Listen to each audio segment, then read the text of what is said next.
A Beastly Comedy, Canto 1.13.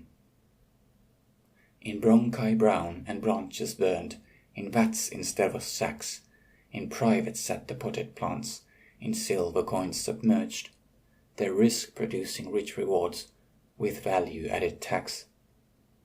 Like narrow burrows rabbits make, aberrant paths diverged, but lonely were the warrens where the wily wealth remains, as from the street, but not the home, plutocracy is purged.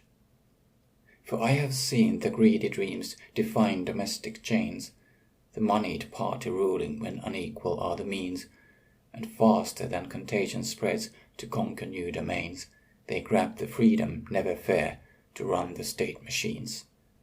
Incisors long and beady eyes, these mammals could not speak, of women born, as sundew raised, acquiring rodent genes.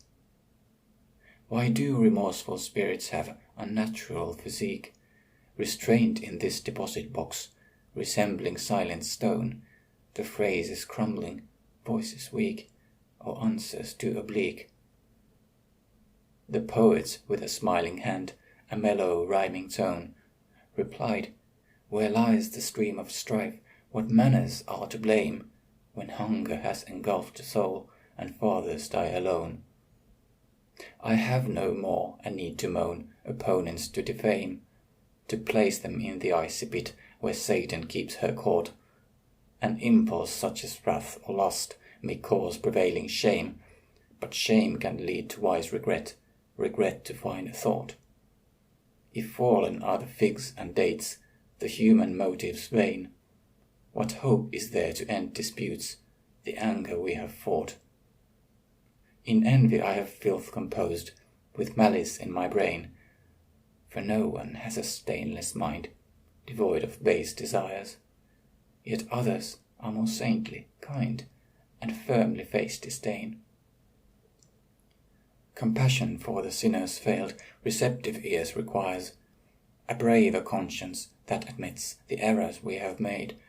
But devils who descended into caves with roasting fires had talked but never listened, or in darkness quiet stayed. Unconscious of the ill effects of futures, bonds, and shares, the savers working deaf and blind, securities may trade. As gods in lofty towers sat, they chose to hear no prayers, intending to abuse the law, the markets to disrupt, applying fences, building walls, directing bulls and bears, amassing fortunes, herding wealth where sullen tides erupt. But had they heard the voices of the victims wetly whine, perhaps their leafage could have been abundant, less corrupt. A soul is like a petal that responds when waves repine, a shiver in a shady grove, the echoes getting through. Unless protective layers grown, we lose vibrations fine. Is ignorance an evil waste, affecting me and you? Denial like defensive foam, elastic fluff inside, distortion or the absence of commotion sounding true. The earwax build up day by day was swelling with their pride, but you have lost the frequencies yourself and cannot hear the squeaking of the rodent plants, too broken down to chide. For even weeds with sated needs are screaming out in here, the withered spirits who unheard beneath the earth complain. The moment when the dawn is near, a dewdrop is a tear, the demons almost leaving when the darkness starts to wane. Yet after misty years of fear, it seems there is no end, and dead or swallowed is the sun, by jealous planets slain.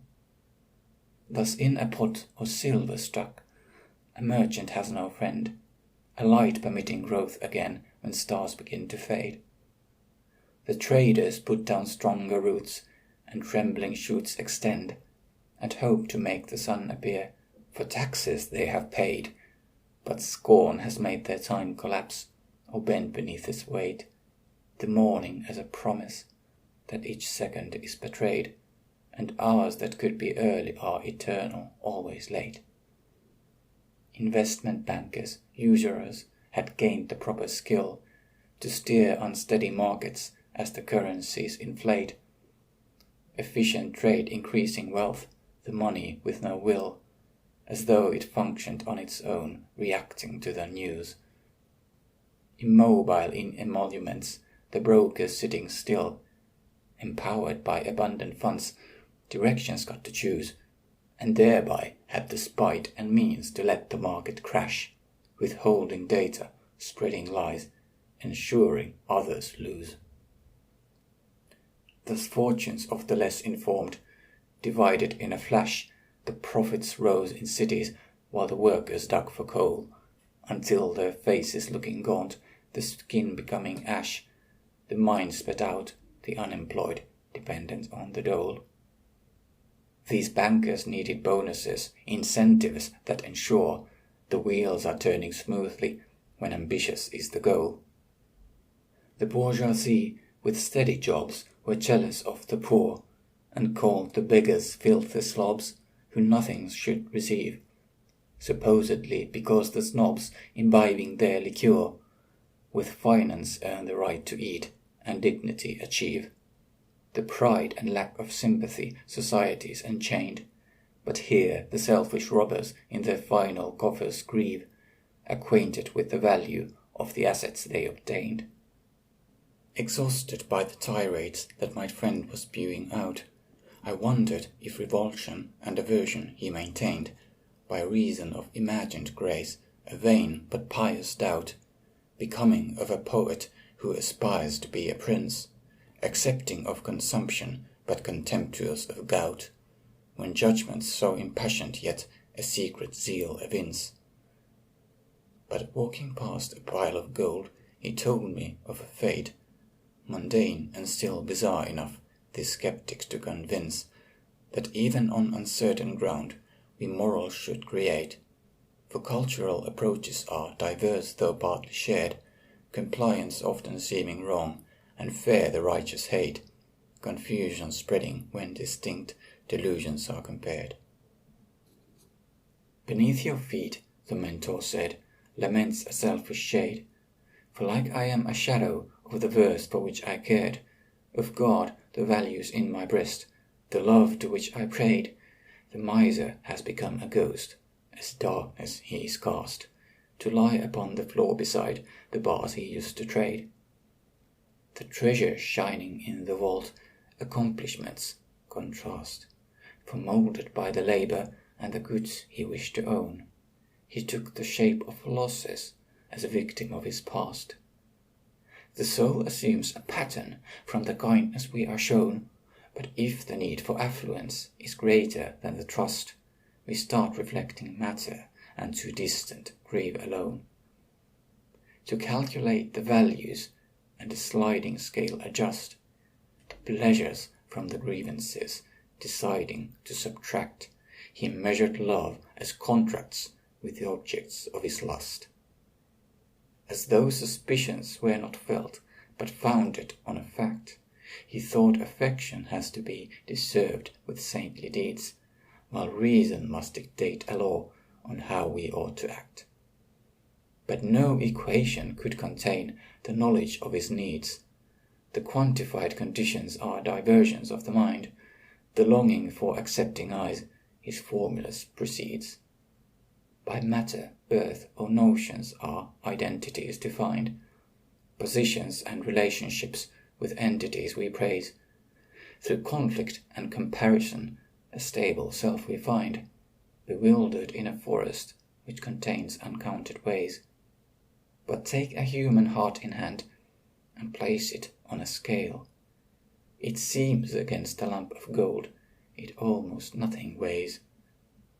And thus assessment of our worth by measures has to fail, for there are no degrees to count, no height to love or hate.